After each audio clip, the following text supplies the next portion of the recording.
Welcome back to the grammar classes. Dear children, today let us learn degrees of comparison or comparison of adjectives. Children, adjectives, you know very well. What is an adjective? Adjective which describes a noun. Okay, noun or pronoun. Now, how many degrees of comparison do we have? What is the meaning of degrees of comparison? Degrees of comparison are used when we compare one person or one thing with another. Yeah, comparison means to compare. Okay, now there are three kinds of degrees: positive, comparative and superlative. Positive degree. When we speak about only one person or thing, we use the positive degree. Children, in positive degree, we don't have two nouns. We have only one noun. Okay, and we talk about only that noun. This car is so expensive. Which car is expensive? This car. About the car, which one you are speaking. That's it. Sandy is a beautiful girl. Raju is a smart boy. That's it. We are not putting anyone here in comparison. Now, comparative degree. When we compare two persons or two things with each other, we use both the positive degree and comparative degree. Example, see here two positive and comparative degree are given. This house is bigger than that one. What is the meaning of this? This house is big in size means bigger than. Okay, bigger than that one means another house. This house is not as big as that one.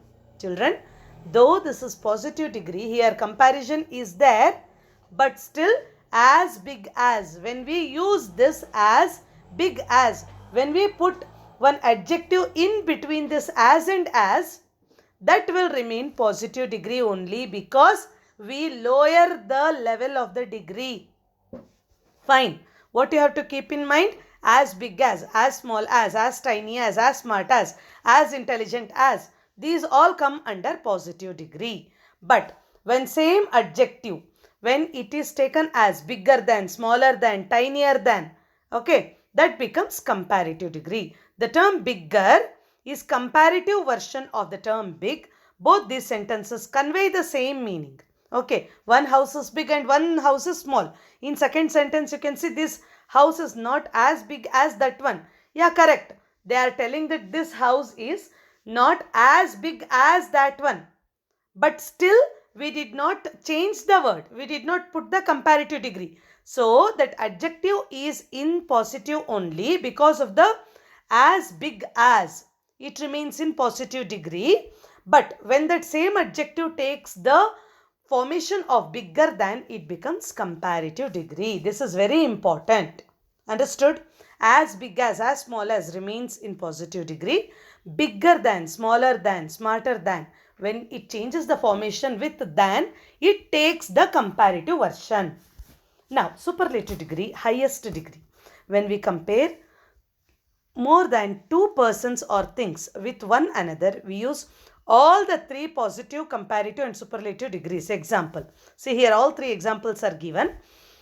This is the biggest house in the street. We are not talking about any other house.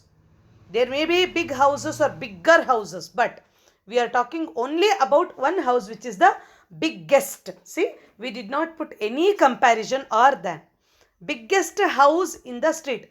We never tell that biggest house than. No, never. Biggest house. This house is bigger than any other house in the street. Comparative.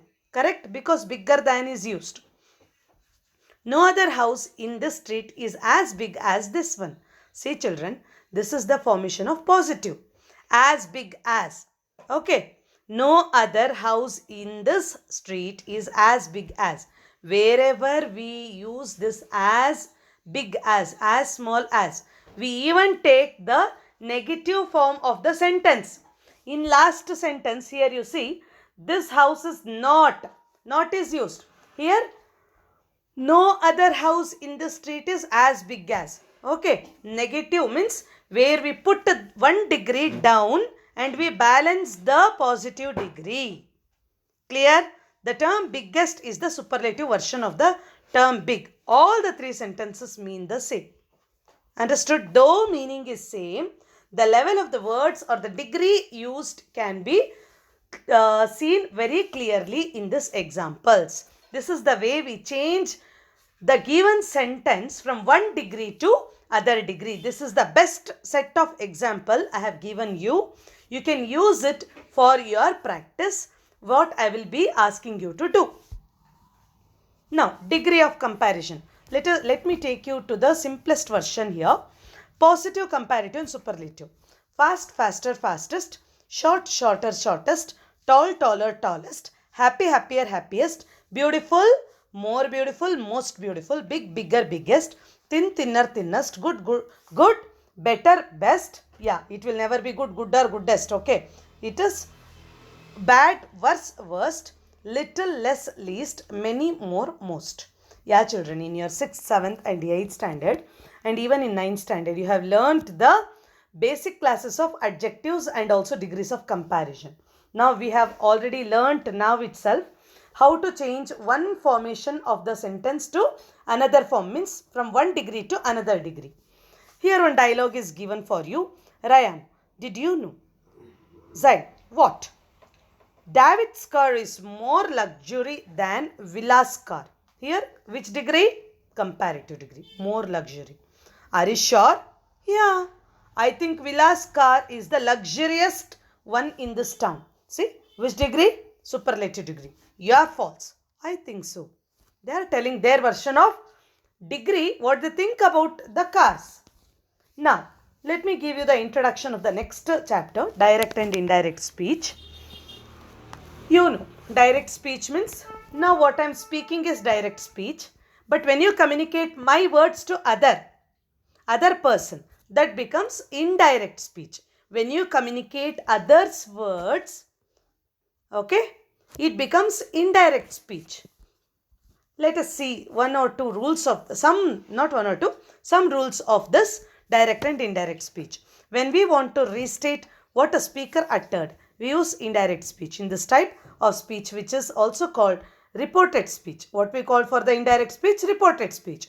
We use no quotation marks and we have to change the pronouns and possessive adjectives from one person to another.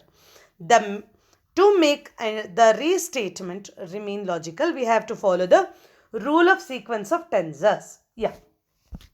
Sequence of tenses. This will be another basic for your coming up classes. It stands for 2 or 3 classes, children. So practice these rules.